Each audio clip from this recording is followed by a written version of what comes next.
থেকে 940 বছর আগে বিশ্ব মানবতা যখন বুলুন্ঠিত ছিল, মানুষের মধ্যে যখন কোনো মানবতা ছিল না, আল্লাহ পাক দয়া পরবশত হয়ে 1078 সনের 17 মার্চ মোতাবেক 470 হিজরির পহেলা রমজান তারিখে আল্লাহ পাক একজন মহামানবকে এই পৃথিবীতে পাঠিয়েছিলেন।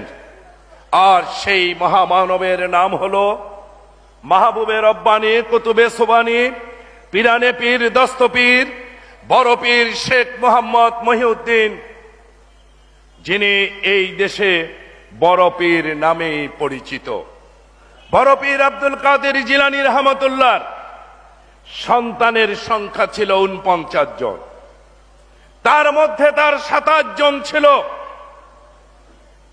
পুত্র সন্তান, কন্যা সন্তানের সংখ্যা ছিল 22 জন।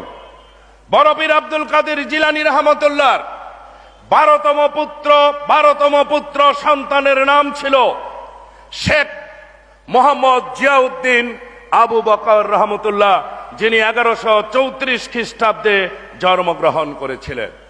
শেখ মোহাম্মদ জিয়াউদ্দিন আবু বকর রহমতুল্লাহ 7ম পুত্রের নাম ছিল শেখ মোহাম্মদ জহির। শেখ মোহাম্মদ জহিরের পুত্রের নাম ছিল শেখ আবু দাউদ। শেখ আবু দাউদের পুত্রের নাম ছিল শেখ মোহাম্মদ হাসান। শেখ মোহাম্মদ হাসানের পুত্রের নাম ছিল শেখ মোহাম্মদ মনসুর। আর শেখ মোহাম্মদ মনসুরের 7ম পুত্রের নাম ছিল শেখ আব্দুল আওয়াল, যিনি 1428 খ্রিস্টাব্দে আজকের ইরাকের রাজধানী বাগদাদের নিকটবর্তী হাসানপুর গ্রামে জন্মগ্রহণ করেছিলেন। এই দেশের ধর্মপ্রাণ মানুষ আমরা সকলেই জানি, আজ থেকে 555 বছর পূর্বে শান্তির ধর্ম ইসলাম প্রচার করার জন্য সুদূর মধ্যপ্রাচ্য থেকে এক মহাপুরুষের এই আগমন ঘটেছিল। তার নাম হযরত বাইজিদ বুস্তামি রহমতুল্লাহ, যিনি 1463 খ্রিস্টাব্দে এই আজকের বাংলাদেশের চট্টগ্রামে এসে বসতি স্থাপন করেছিলেন। শেখ বাইজিদ বুস্তামি রহমতুল্লাহ শিষ্য বলেন, মুরিদ বলেন, খলিফা বলেন, সহকর্মী বলেন, তাদের মধ্যে সর্বকনিষ্ঠ যিনি ছিলেন তার নাম ছিল শেখ আব্দুল আওয়াল। তখন তার বয়স ছিল মাত্র 36 বছর। বাইজিদ বুস্তামি রহমতুল্লাহর নির্দেশে শেখ আব্দুল আওয়াল আজকের নারায়ণগঞ্জ জেলার সিদ্ধিরগঞ্জে এসে ধর্ম প্রচারের কাজ শুরু করেছিলেন।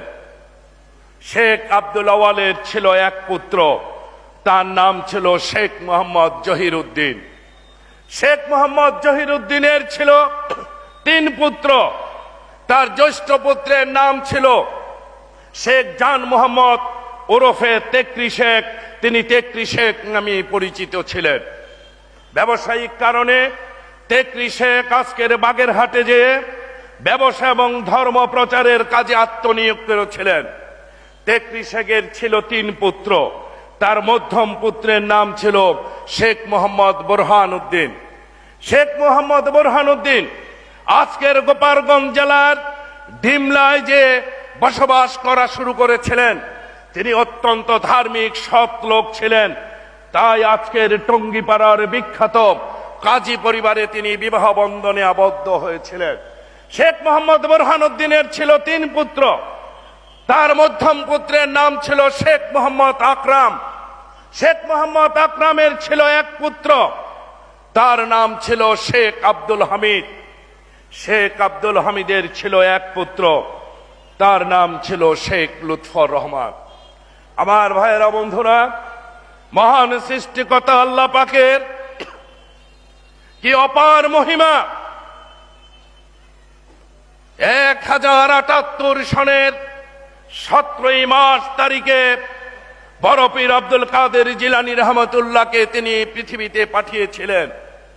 আর গুনে গুনে 842 বছর পরে 1920 সনের সেই 17 মার্চ তারিখে শেখ লুৎফর রহমানের ঔরসে সারা খাতুনের গর্বে আরেক শিশুকে আল্লাহ পাক পাঠিয়েছিলেন, যিনি 24টি বছর পাকিস্তানের স্বৈর শাসনের বিরুদ্ধে আন্দোলন করেছেন, বারবার যিনি কারাগারে গিয়েছেন, 2 বার ফাঁসির কাস্টে গিয়েছেন, বাংলাদেশের মানুষ সংগ্রাম করে রক্ত দিয়ে 69-এ যাকে জেলখানা থেকে মুক্ত করে বঙ্গবন্ধু উপাধিতে ভূষিত করেছিলেন। আর 1971 সালের 7 মার্চ তারিখে ঐতিহাসিক সোহরাওয়ার্দী উদ্যানে জানিয়ে বলিষ্ঠ কণ্ঠে যিনি ঘোষণা দিয়েছিলেন, এবারে সংগ্রাম আমাদের মুক্তির সংগ্রাম, এবারে সংগ্রাম স্বাধীনতার সংগ্রাম, যার নেতৃত্বে আজকে ফারুক ভাই সহ বীর মুক্তিযোদ্ধারা রয়েছে।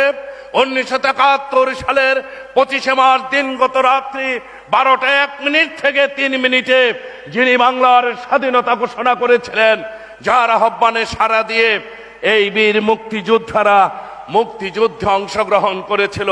আমারও সৌভাগ্য হয়েছিল মুক্তিযোদ্ধা হিসাবে মুক্তিযুদ্ধে অংশগ্রহণ করা। আমার ভাইয়েরা, বন্ধুরা, বড় পীর আব্দুল কাদের জিলানী রহমতুল্লাহর 13তম অধস্তন পুরুষ জাতির পিতা বঙ্গবন্ধু শেখ মুজিবুর রহমান, আর যার কন্যা আজকে বাংলাদেশের মাননীয় প্রধানমন্ত্রী জননেত্রী শেখ হাসিনা। আজকে যারা ইসলামকে নিয়ে কথা বলেন, কথায় কথায় মিথ্যা বলিয়া উড়ান, আমি তাদের উদ্দেশ্যে বলতে চাই, সত্যকে কোনোদিন মিথ্যা দিয়ে ডাকা যায় না। সত্যকে মিথ্যা দিয়ে ডাকলে তার পরিণাম জাহান্নাম।